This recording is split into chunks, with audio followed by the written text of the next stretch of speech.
Hello everyone, this is Garrett and this is Serious Sam 2. We are about to do level 9 Deadwood, which starts off the second episode of the game called Magnor. I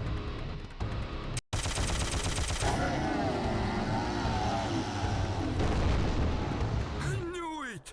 You saw what he did to that monstrous beast. He must be the one. He must be the one, he must be the one. You said the same thing for that blondie guy a few years ago and look what happened. Oh, him! But it took him forever to even try. This guy is different, I can feel it. We should call him now. Yes. After all, he managed to get the first part of medallion.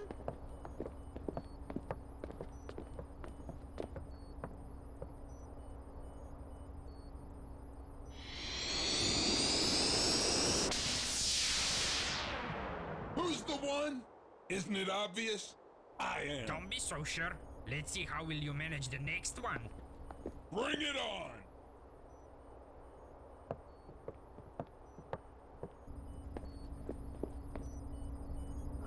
Next up is Magnor. Magnor is a gigantic planet. It consists of giant forests, giant swamps, giant trees, giant plants, giant mushrooms. Okay. I get the point. From our latest intel data, it seems that the medallion is still in possession of the Zixi tribe. However, Mental doubled his efforts and decided to build an outpost in the swamp.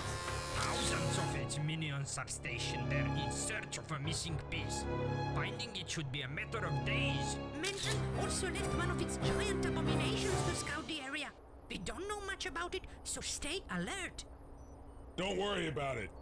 Say, why don't you just teleport me straight into the Zixi village? Well, you see, we don't really know its exact location. Probably the best place to start looking would be around Mental Swamp Bay. This will be a difficult task. Painful, no doubt. Yeah, it will be. For them. Good luck. He'll surely need it.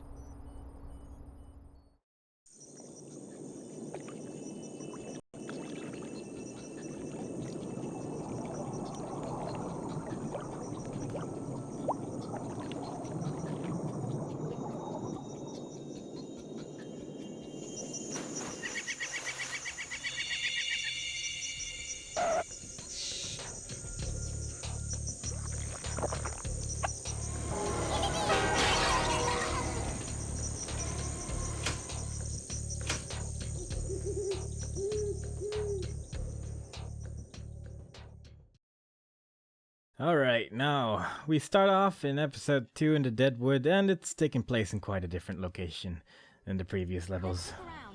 Maybe the base is not so abandoned. I'm afraid you're right. And this is probably definitely a part where the game gets a little bit, I wouldn't say harder, but definitely different in terms of what strategies you need to use. And also there's going to be a couple new enemy types, one of which is the red biomechanoid, which is a little bit different than it was in the previous Serious Sam games. Also, there's a secret double-barreled shotgun if you touch the fishing rod over here. And we want that double shotgun because it is very, very good at what it needs to do. And having killed that guy, we can move along and not have to worry about that guy. That guy right now is pretty much one of our biggest fears because he just has so much health and shoots rockets that hurt a lot. But when we move over here, it plays a little cutscene of a witch. One of the various new enemy types that we will be facing as we make our way through this place. Now, you can actually just walk through that little doorway over there, but I actually prefer to take on this battle over here.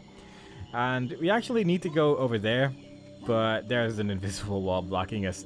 You will start taking damage once you walk past these blue little beam things, and you just hit an invisible wall in between the two places. It's kind of silly, to be perfectly honest, but nothing we can do about it, so we're just going to move on and kill all the enemies that are residing around this place. So the first couple of enemies, I'm just going to take care of them with the pistols, just so we don't end up wasting too much ammo over here. And nothing to fear, really. We get our trusty shotgun back again, which is actually a little bit better than the double shotgun from most of this place, because this level is just really, really big.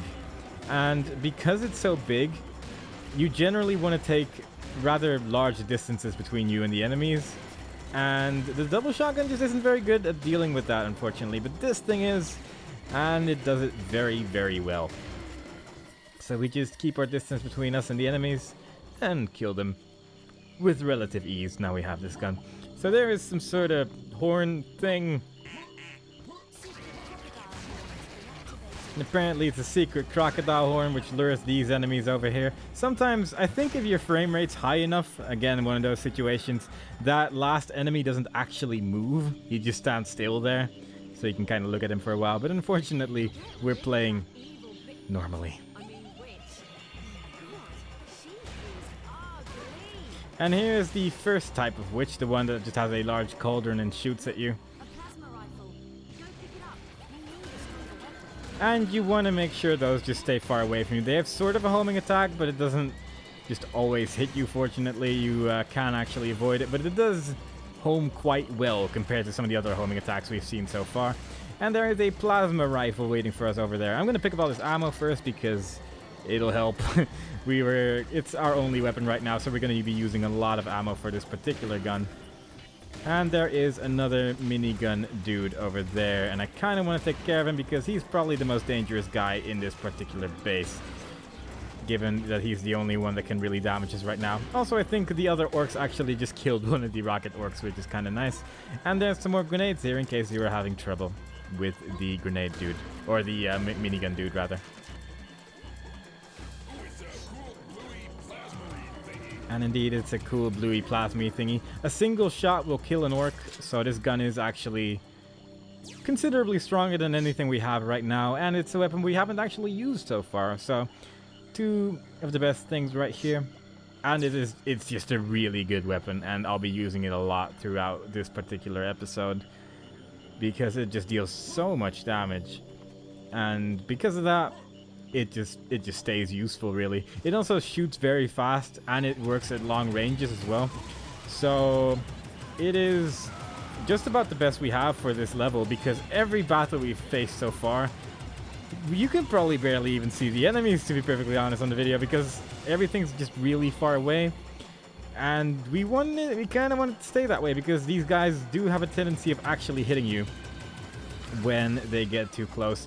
Now, this weapon is sort of similar to one of the vehicles that we've used in one of the previous levels, in that the shots are sort of homing once they're close enough. They need to be really close to the enemy before they actually start like hitting them, but they will start hitting them eventually, and it's just really useful in that regard, because it just means you need to hit sort of in that general direction. And especially for the witches on the broomstick, it's just really useful due to the fact that, well, they fly around. And that's kind of tricky to deal with. That guy spawns after you take care of a lot of the orcs here, and you kind of want to shoot it before it starts running off. And you don't really want to get hit by that rocket, but whatever. We didn't take too much damage, fortunately, so it's fine. But if you don't kill him immediately, he starts walking to the left here, and then you'll have to fight him while he's somewhere over there. And I prefer to just shoot him from here, though I should have jumped out of the swamp before he hit us with that rocket, but our health is looking pretty okay right now, so it's fine. Now I'm stacking these things up. You don't really need to do this, but it's just one of the ways you can do it. Unfortunately, physics are really, really dumb in this game, and it is somewhat tricky to stack them up and keep them upright. And whatever, I'm just gonna take the easy way. The easier way of getting on top of this crate, when there's really only one reason why I want to get up there, and that's because there's a secret area up there, is there's this pipe, and you can sort of jump on it, but it is a little bit finicky. And once you jump there on the pipe, you can usually jump on top of this. There we go. It takes some effort, but once we get up there, there is a super serious bomb. I'm going to keep that for the later levels because they are harder. This level just doesn't face that much of a threat, and we're also almost done with it already. This is the last area of the level already because it's just a small level. And I'd rather not waste the serious bomb because it does actually become rather relevant in the later levels of this episode. But for now, we just have to focus on killing these guys. There's a couple minigunners again in this particular area. You want to take care of those as quickly as possible because they're just the most likely to actually hit us. And of course, you want to take care of the witches because they're jerks. And of course, you want to take care of just everything else because we need to kill everything to progress. Well, We don't actually need to kill everything here to progress. We can actually just walk forward, but we need a key to open the door. And obviously, it's a lot easier to grab that key when everything's dead. So I'm just going to stay here and try not to get hit too much. There is a couple health and armor power-ups in here, so I'm actually just going to grab that now because it doesn't carry over to the next level anyway. And there's a whole bunch of armor for the plasma gun here as well. Now, we should be nearly done here. I don't think there's many enemies left. Definitely not one of the harder levels, but it definitely plays a lot different just because these levels are really, really open. And we actually have a decent long-range weapon now that's not the rocket launcher or something like that. Or a vehicle. We've had a lot of instances where the open areas, you just step inside a turret or something and you just shoot from there. But now we actually need to aim a little bit and try to not die too much. But I think that was it. The music's still playing though, so I'm a little bit concerned. There is an orc over there. But I think the main threats are at least gone. And I'm actually going to take this barrel and throw it in that general direction. Not really a reason to do that. But there's a crocodile here. Crocodile has been found. Probably a Croatian crocodile. I never actually looked up who Zucker is, but he's I assume he is some sort of football player. And he has a little ball. You can grab the ball if you want to be a jerk to this crocodile. And it bounces on his head a little bit differently because there's just a very specific area on his head where things bounce, which is why I took this barrel with me, because sometimes he can be pretty fancy with a barrel as well. Look at that. He can just keep anything bouncing on his head. Eventually it'll probably fall off, and sometimes if you place it properly it actually just spins around like crazy, but let's see if we can do that like right now. He's too good. Oh, there we go. He's doing the moves that he needs to do to win the football game. But that's fine. We're just gonna move on. That was the last secret of this level. That was the key. It sort of looks like a giant microphone, but it is in fact the key. And there's an ammo pack over here. We need to place the key over here. You just have to press F in front of it, and then this thing opens. And I'm actually gonna go over here first, just to kill this guy. And now we're gonna leave. That guy totally had it coming. Don't worry about it, guys. It was something that just needed to be done.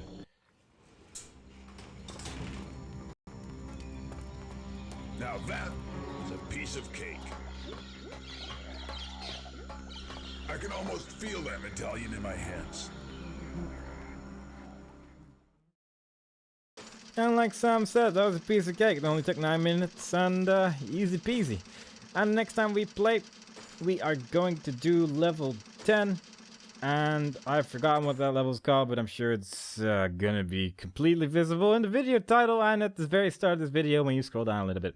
So I hope you enjoyed it so far. Next time we play, we are going to do that. Bye-bye.